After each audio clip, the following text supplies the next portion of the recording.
నమస్తే, welcome to ఏఏ TV. Lavanya Raj Tarun వాళ్ళ యొక్క ప్రేమ వ్యవహారం కావచ్చు, అదేవిధంగా వాళ్ళ మధ్యన జరిగినటువంటి ఇష్యూస్ కావచ్చు, ఎంత పెద్ద దుమారం రేసినాయో మనం అందరం చూసాం. సో ఈ రోజు కూడా మళ్ళీ లావణ్య మీద అనేక రకాల వీడియోలు రిలీజ్ అవుతూ ఆమె ఒక కామ పిశాచిగా అభివర్ణిస్తూ చాలా ఛానల్స్లో ఆమె గురించి కొన్ని వార్తలు రావడం జరుగుతూ ఉంది. సో దీని మీద అంటే రాజ్ తరుణ్ కోసం సపోర్ట్ చేస్తూ శేఖర్ భాష, ఆర్జీ శేఖర్ భాష గారు బిగ్ బాస్ ఫేమ్, ఆయన చాలా విధంగా పోరాటం చేయడం మనం చూసాం కూడా. అయితే నిజంగానే మరి ఇప్పుడు వస్తున్నటువంటి ఆరోపణలన్నీ కూడా మళ్ళీ ఇష్యూ ఒక్కసారి మళ్ళీ పైకి వచ్చింది. ఈ రాజ్ తరుణ్ అండ్ లావణ్య ప్రేమ విషయం ఒకసారి మళ్ళీ మీడియాలో చక్కర్లు కొడుతున్నటువంటి అంశం. ఇప్పుడు మనతో పాటు ఆర్జే భాష గారు ఉన్నారు. ఆర్జే భాష గారిని అడుగుదాం అసలు ఏం జరుగుతుంది, మళ్ళీ ఇప్పుడు ఎందుకు ఈ ఇష్యూ మళ్ళీ బయటకు వచ్చింది అనేది వారి మాటలో తెలుసుకునే ప్రయత్నం చేద్దాం. భాష గారు నమస్తే. నమస్తే. నమస్తే. అసలు మళ్ళీ సడన్ గా ఇప్పుడు అంటే ఇన్నాళ్ళు సర్దుమణింది అనుకున్నాం, కానీ మళ్ళీ ఇది మళ్ళీ రావడానికి కారణం చాలా simple reason. Okay, Varalakshmi drugs case గుర్తుంది కదా మీకు? అవును. సో దాంట్లో 12 మంది ఇంక్లూడింగ్ లావణ్య, చింటూ, మస్తాన్ సాయి, ప్రభాకర్ రెడ్డి, అనురాధ, వీళ్ళందరూ ఉన్నారు దీంట్లో. సో ఇప్పుడు డ్రగ్స్ కేసు వచ్చింది, తప్పించుకోవాలి. ఒకళ్ళ మీద ఒకళ్ళు వాడు నాకు అలవాటు చేశాడు, వీడు నాకు అలవాటు చేశాడు అని చెప్పి తప్పించుకోవడానికి రకరకాల ప్రయత్నాలు జరుగుతున్నాయి. సో దీనికి తోడు ఫస్ట్ టైం చేసినప్పుడు ఓన్లీ ఏదో తిట్టి పంపించేయడం, లేకపోతే దాన్ని ఏమంటారు అబ్యూజర్ గానే చూస్తారు, డ్రగ్ అబ్యూజర్. సెకండ్ టైము దొరికిపోయింది రెడ్ హ్యాండెడ్ గా లావణ్య, దానికి 10 ఏళ్ల వరకు జైలు శిక్ష ఉంటుంది. సో ఆవిడ దగ్గర 4 గ్రాములు 5 గ్రాముల మెత్త దొరికింది, రెడ్ హ్యాండెడ్ గా దొరికిపోయింది. రెడ్ హ్యాండెడ్ గా మీరు వీడియో కూడా చూసింటారు, స్టేషన్ నుంచి దిగుతుంటే ఓపెన్ చేయమంటే చేయను. సో దొరికిపోయింది. ఇప్పుడు దానికి సంబంధించిన వాయిదాలు రాబోతున్నాయి. మీరు అందరూ అనుకున్నట్టుగా దిలీప్ శంకర రాజ్ తరుణ్ లావణ్య కేసు వాదించడానికి రాలేదు. దిలీప్ శంకర్ వకాలతో పుచ్చుకుంది ఈవిడ డ్రగ్ కేసు నుంచి బయటకు రావడానికి. అది ఎవరికి తెలియదు. ఎందుకంటే ఆవిడ ఈ రాజ్ తరుణ్ మీద పెట్టిన కేసు పబ్లిక్ ప్రాసిక్యూటర్ వాదించేది. అసలు ఈయనకి ఏ రకమైన సంబంధం లేదు. సో ఈయన దీనికోసం వచ్చాడు. బట్ మరి ఏమైందో తర్వాత ఇప్పుడు కొత్తగా ఇంకో లాయర్ వచ్చాడు, వాట్ ఎవర్. సో ఇప్పుడు దాని నుంచి తప్పించుకోవడానికి, కోర్టులో చెప్పుకోవడానికి, లేకపోతే మీడియాలో హల్చల్ చేయడానికి ఒక ఇది కావాలి. దానికి ఏంటి అంటే, నాకు మస్తాన్ సాయి బలవంతంగా డ్రగ్స్ అలవాటు చేశాడు, నాకు మస్తాన్ సాయి నన్ను ఇది చేశాడు, లోపరుచుకున్నాడు, ఇంకా రకరకాల కథలు. సాక్ష్యాలు ఉన్నాయో లేవో ఏమి తెలియదు. ఏవో 4 వీడియోలు అవి ఎవరివో ఉన్నాయని చెప్పి చూపిస్తుంది. బట్ ఈవిడ వీడియోలు చూస్తే ఈవిడ్ని ఎవరు కూడా అబ్యూజ్, ఈవిడే అవతల వాళ్ళని అబ్యూజ్ చేస్తున్నట్టు, అవతల వాడిని అని చెప్పి నాకు కసి రెచ్చగొడతా అని చెప్పి ఈ మాటలన్నీ ఉన్నాయి అక్కడ. సో చెప్పేమేమో బయటకు, అమ్మో నేను విక్టిమ్, నేను ఆడపిల్లని నన్ను చేశాను, నేను చూస్తేనేమో బయట. సో మాటలు చెప్పడం ఎలా ఉంటది అంటే, చెప్పేవి శ్రీరంగ నీతులు అనే అలా ఉంది పరిస్థితి. సో బేసికల్లీ డ్రగ్ కేసు నుంచి తప్పించుకోవడానికి ఈవిడ చేస్తున్న శతవిధాల ప్రయత్నంలో ఇది ఒకటి. అందులో మీరు గమనిస్తే ఒక వీడియోలో నేను కాప్స్ ని ఉంచుకున్నట్టు మీరు గమనించాల్సింది. లావణ్య ఎంత కామ పిశాచా అనేది కాదు ఇక్కడ. డ్రగ్స్ కేసులో సారీ ఆ వీడియోలో చాలా క్లియర్ కట్ గా కాప్స్ తో నేను ఎలా అయితే ఉన్నానో నిన్ను కూడా అలాగే ఉంచుకుంటాను, నువ్వు నాకు ఇన్ఫర్మేషన్ ఇచ్చాయి. ఎవరితో మాట్లాడుతుంది ఇది? Maybe some reporter or somebody else. Okay, ఎందుకంటే కొంతమంది రిపోర్టర్లతో కూడా ఆవిడ అక్కడ కూర్చొని ఇంట్లో గానా భజన అండ్ డ్రగ్స్ పార్టీ చేసుకుంటుందని చెప్పి మన మస్తాన్ సాయి నాకు చెప్పిన ఆడియో రికార్డ్ కూడా ఉన్నది. ఫోన్ చేసేవాడు నాకు అప్పుడప్పుడు, చెప్పాడు ఇట్లా పార్టీలు జరుగుతుంది భయ్యా, ఎన్నాళ్ళు మీరు అలా చూస్తూ ఉంటారు, ఏం చేయరా మీరు ఊరికే మీడియాలో మాట్లాడతారంటే, చెప్పు ఈసారి ఎక్కడైనా ఉంటే రెడీగా పట్టించేద్దాము రెడ్ హ్యాండెడ్ అంటే, చెప్తాను భయ్యా అది ఇది అన్నాడు. సో అది పాపం వాడినే పట్టించేశారు. అండ్ దానికి అంత ఈజీగా వాడిని ఎలా పట్టించగలగడం అంటే, అతను చేసిన ఇప్పుడు అతని మీద పెట్టిన సెక్షన్స్ ఏవో పెద్ద చూపిస్తున్నారు కదా. అతని మీద పెట్టిన సెక్షన్లు 324, 111 ఇవి చాలా అంటే ట్రెస్ పాసింగ్ అండ్ ఏదో బెదిరించినట్టు, గాయం చేసినట్టు, ఇలాంటి సెక్షన్స్. ఆవిడ వెళ్ళి ఇలా పోలీస్ స్టేషన్ లో అలా పెట్టగానే కేసు ఎందుకు అవుతుంది? మీరు గమనిస్తే మాధవీలత గత 3 రోజులుగా తన మీద జరిగిన ఈ మీడియాలో ఎవరైతే బూతులు తిడుతున్నారు ఇంకా చాలా మంది ఎవరో అన్న వాళ్ళందరి మీద కేసు పెట్టడానికి 3 రోజులు అంటే చక్కలు కొడుతున్నారు. కేసు కూడా అవట్ల. మాధవీలత బీజేపీ కార్యకర్త, ఆవిడకి అంత స్టేచర్ ఉంది. బట్ ఈవిడ పెట్టగానే లావణ్య ఏం స్టేచర్ ఉంది? 45 రోజులు చెంచల్గూడలో జైల్లో వచ్చిన డ్రగ్ రికార్డు ఉంది. దానికి తోడు నీగుండే నాగుండే మంచం కోళ్ళు ఇవన్నీ మనం చూసినవే. ఇంత మహామహిళకి తక్కువ అలా కేసు అయిపోతుంది. నిజంగా పోరాడే వాళ్ళకి ఎక్కడ కూడా కేసు అవ్వట్లే, ఎందుకు అని ఆలోచన వచ్చిన వాళ్ళందరికీ కూడా ఈ వీడియోలు ఏవైతే ఇప్పుడు బయట సర్క్యులేట్ అవుతున్నాయో దాంట్లో క్లియర్ కట్ గా, సార్ మీరు డ్యూటీలో ఉన్నారా, ఒక మరి ఎస్ఐయో సిఐయో లేకపోతే ఏసీపీయో ఎవరో తెలియదు. ఒక ఆయనతో ఇవిడికి సన్నిహిత సంబంధాలు ఉన్నాయి. ఆయన ఎక్కడున్నా కూడా అభయహస్తం ఇచ్చి పెట్టేండ్రా అంటున్నాడో మరి తెలియదు. అంత ఈజీగా కేసులు ఎలా అవుతున్నాయి? ఇప్పటికైనా సరే నేను డిమాండ్ చేసేది ఒకటే సార్, పోలీసులు ఇలా లంచానికి మంచానికి లా కాకుండా నిష్పక్షపాతంగా వ్యవహరించి మీరు సర్వ్ చేయాలి. ఇప్పుడు ఖచ్చితంగా ఎవరో ఒకళ్ళు ఉన్నారనే విషయం ఇన్నాళ్ళు చుచాయిగా ఉంది.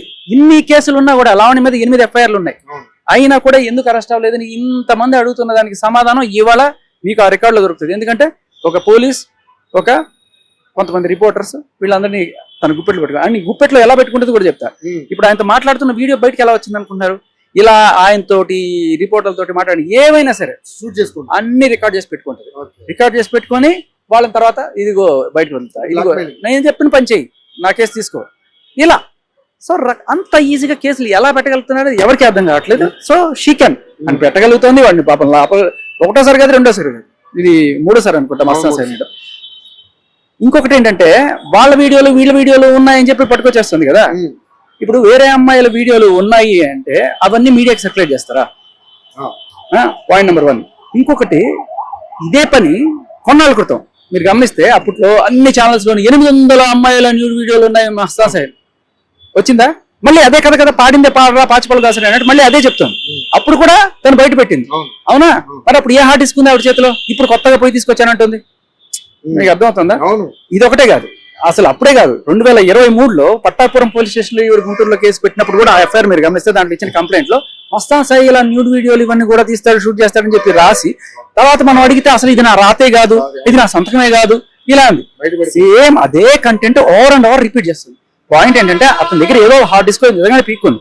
ఆ హార్డ్ డిస్క్ లో అతని తరపున వాళ్ళు ఏం చెప్తారంటే వాళ్ళ భార్యకి అండ్ అతనికి సంబంధించిన ఒక గర్ల్ ఫ్రెండ్ మరి 2 గర్ల్ ఫ్రెండ్ ఎంతమంది ఉన్నారు తెలియదు. సో వాళ్ళకి సంబంధించిన ఈ వీడియోలు ఏవో ఉన్నాయి, అవి పెట్టుకొని ఇతన్ని ఆ అమ్మాయిని కూడా బ్లాక్ మెయిల్ చేస్తుంది. ఆ అమ్మాయి ఎవరైతే కొంతమంది ఈ అబ్బాయి గర్ల్ ఫ్రెండ్ ఎవరో వేరే కంట్రీలో ఉంటుంది, ఆ అమ్మాయికి కూడా ఫోన్ చేసి డబ్బులు లేకపోతే ఏదో మొత్తానికి బ్లాక్ మెయిల్ చేస్తే ఆ అమ్మాయి ఇక్కడికి వచ్చి కేసు పెట్టేసాడు. అదే నార్సింగ్ పీస్ లో ఇవాళ ఎక్కడైతే కేసు పెట్టారో అదే నార్సింగ్ పీస్ లో చూసుకోమని అడుగుతున్నాను. మీకు ఇప్పుడు నా దగ్గర రైట్ నా ఎఫ్ఐఆర్ లేదు, ఉంటే తీసి చూపిస్తా, పేర్లు వేయకుండా మీరు పంపిస్తాను, చూపించండి. ఆ అమ్మాయి ఎవరైతే ఉందో ఇలాగే అందరు అమ్మాయిల ఫోటోలు తీసుకొచ్చి మీడియాలో ఇచ్చి అదేదో పెద్ద నేను ఉద్ధరిస్తాను. ఇప్పుడు వాళ్ళకి ప్రాబ్లం ఉంటే వాళ్ళు వచ్చి కంప్లైంట్ పెడతారు. నువ్వు కంప్లైంట్ పెట్టి అవతల వాళ్ళని ఏదో ఉద్ధరిస్తున్నట్టుగా దేశాన్ని ఉద్ధరిస్తున్నట్టుగా చెప్తూ ఈఎంఐల జీవితాలు నాశనం చేస్తున్నాను. ఆ అమ్మాయి ఏం చేస్తుంది? అమ్మాయి ఒకవేళ మస్తాన్ సాయి బ్లాక్ మెయిల్ చేస్తే మస్తాన్ సాయి బ్లాక్ మెయిల్ చేసి కేసు పెట్టాలి కదా. అమ్మాయి ఎవరి మీద పెట్టింది? లావణ్య మీద పెట్టింది. అండ్ ప్రీతి బలవంతంగా డ్రగ్స్ అలవాటు చేశాయని చెప్పి ఎవరి మీద పెట్టింది? లావణ్య మీద పెట్టింది. మస్తాన్ మీద పెట్టిందా? అలాగే బయటికి చెప్పుకొని 6 మంది అమ్మాయిలు ఆ రికార్డులు ఉన్నాయి, మొత్తం అందరివి ఉన్నాయి. ఇన్ని కళ్ళ ముందు కనబడుతున్నా కూడా ఎవరో ఒక కథనం అల్లుతారు. అస్సలు ఆ హార్డ్ డిస్క్ లో ఇవి ఉన్నాయని చెప్పి అంతా తెలిసినట్టుగా చూసినట్టుగా మాట్లాడుతున్న రిపోర్టర్లు అందరికీ నేను ఒకటే మాట చెప్తున్నా, భయ్య మీరు చూడలేదు, ఓకే, కొన్ని ఏవో వచ్చి ఉంటాయి, అవి వచ్చిన వాటిని మీరు ఫోటోలు టాలీ చేసుకోండి. ఆ కంప్లైంట్ ఇచ్చిన అమ్మాయి ఈ అమ్మాయి కాకుండా వాళ్ళ భార్య కాకుండా ఇంకా ఏమన్నా ఉంటే వాటి గురించి మాట్లాడండి. బట్ ఇక పెద్ద వాళ్ళ పేర్లు చెప్తే సెన్సేషన్ అవుతుందనో, నిఖిలను లేకపోతే ఇంకెవరో ఇద్దరు హీరో వరుణ్ సందేశం ఇట్లా పేర్లు చెప్పడం ఇవన్నీ కూడా చేస్తూ ఏదో ఒక దానికి ఒక హైప్ క్రియేట్ చేసి ఏదో ఉంది అని చెప్పి. అండ్ పోలీసులకి నువ్వు ఇట్లా హార్డ్ డిస్క్ ఇచ్చినప్పుడు పోలీసులు ఇమీడియట్ గా రెడీ లావణ్య వచ్చింది కదా అని చెప్పి ఏముంది చూడండి అని చెప్పి చేయరు. ఫారెన్సిక్ పంపిస్తారు, దానికి చేస్తారు, దానికి బయటికి రావడానికే నీకు చాలా రోజులు పడుతుంది. ఈ లోపలే మీడియాలో అంతా మీరు చూసేసినట్టుగా కళ్ళకు కట్టినట్టుగా చెప్పేస్తున్నారంటే ఏంటి దాని అర్థం? సో ఎవరో ఒక కొమ్మక్కయ్యి వాడు చెప్తాడు నేను చూస్తానని చెప్పి మిగతా వాళ్ళందరూ కూడా ఫాలో అయిపోతుంటారు. సో బేసికల్లీ అది జరుగుతుంది. దయచేసి మీడియా మిత్రులకి అలాగే పోలీసులకి చెడుకి సపోర్ట్ చేయకండి దయచేసి. మన కళ్ళ ముందు కనబడుతుంది. ఇప్పుడు డ్రగ్స్ అలవాటు ఉండి తర్వాత అంటే వాళ్ళ బిహేవియర్ ఎలా ఉంటుంది అంటే మామూలుగా అవతల వాళ్ళని బూతులు తిట్టడం అది ఇది ఉంటుంది కదా. వాళ్ళ తల్లి గారు ఈవెన్ని అమ్మా ఎందుకమ్మా ఈ గంజాయి డ్రగ్స్ వద్దమ్మా అంటే ఆవిడ్ని ఎలా పచ్చి బూతులు తిట్టిందో కన్న తల్లిని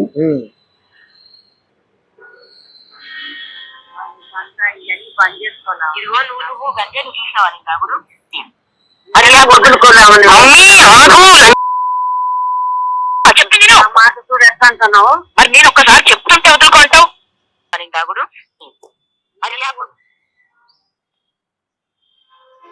గంజాయి ఇవన్నీ బంద్ చేసుకోలే. ఇదిగో నువ్వు గంజాయి నువ్వు చూసినావా నేను తాగుడు? వదులుకోలేమని మమ్మీ ఆగు.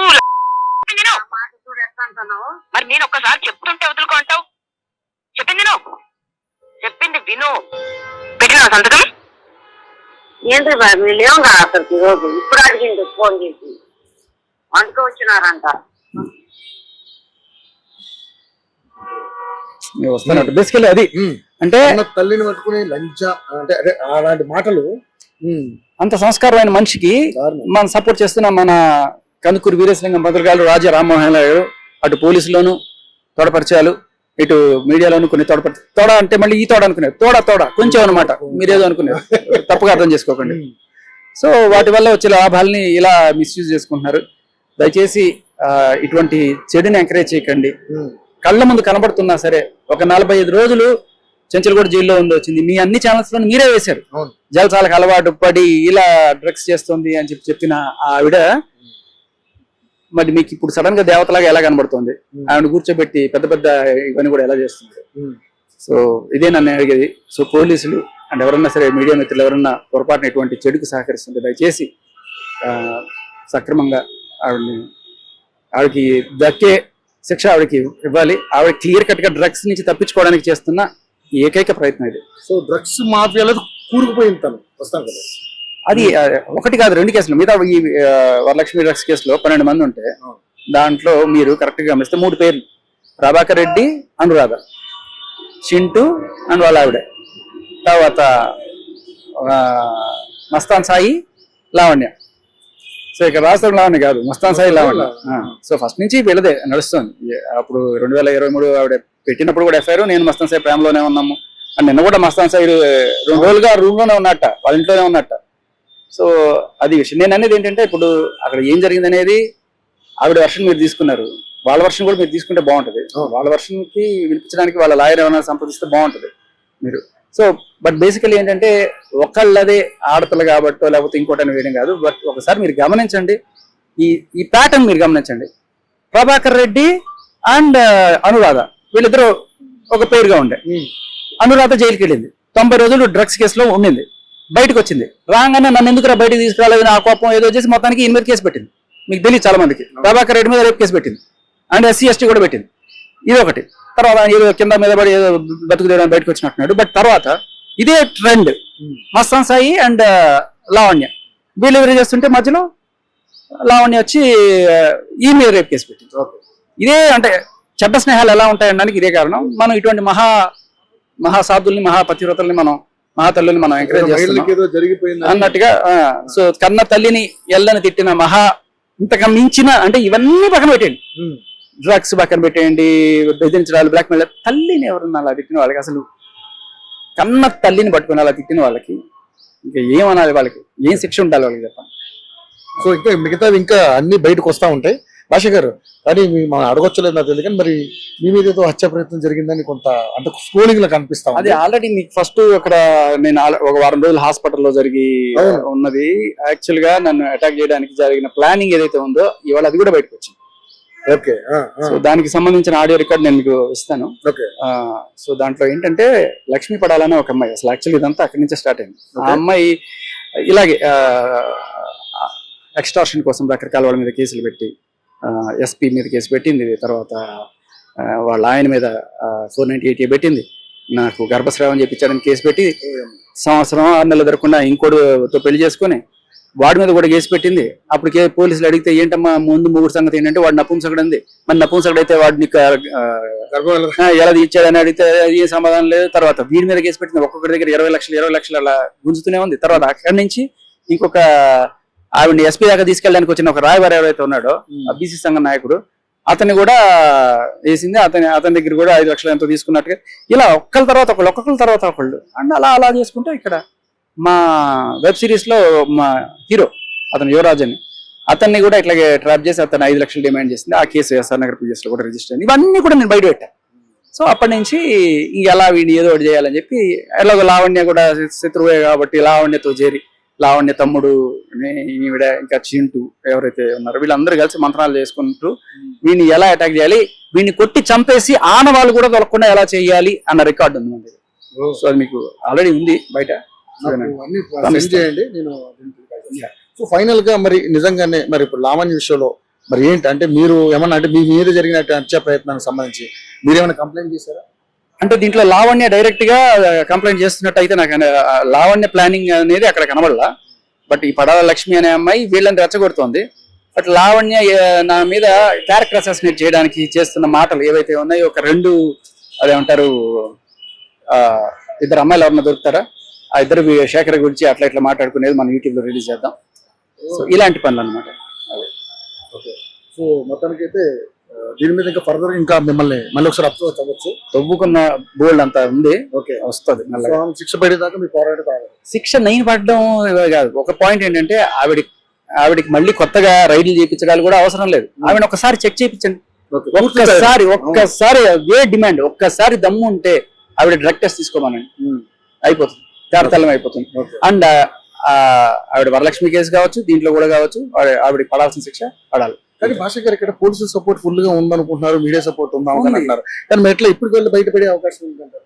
అదే అంటున్నా, ఇప్పుడు అవన్నీ కూడా బయటకు వచ్చాయి కాబట్టి కనీసం వాళ్ళు ఇప్పటికైనా జాగ్రత్తగా పడకపోతే వాళ్ళ పేర్లు కూడా బయటకు వచ్చే అవకాశం ఉంటుంది. ఇప్పటిదాకైతే వాళ్ళ ఎవరైతే మందిని బ్లాక్మెయిల్ చేసిన వాళ్ళు ఆ మాత్రం చేయదా వాళ్ళని కూడా అనేది వస్తుంది బయట. ఎస్, థ్యాంక్ యూ శేఖర్ భాష గారు, కొంచెం మీరు చాలా కేర్ గా ఉండండి, టేక్ కేర్ తీసుకోండి.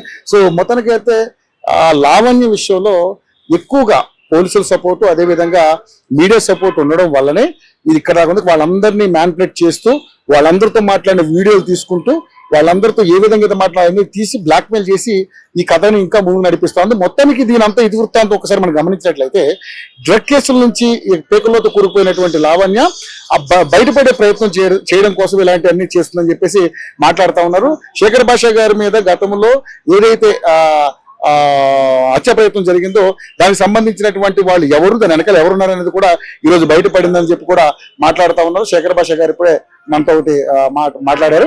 సో నిజంగానే ఫర్దర్ గా ఇంకా అనేక రకాలైనటువంటి ఇష్యూస్ రాబోతున్నాయి. దానికి సంబంధించినటువంటి ప్రూఫ్స్ కూడా నా దగ్గర ఉన్నాయి, నేను మీడియాకి అందజేస్తాను.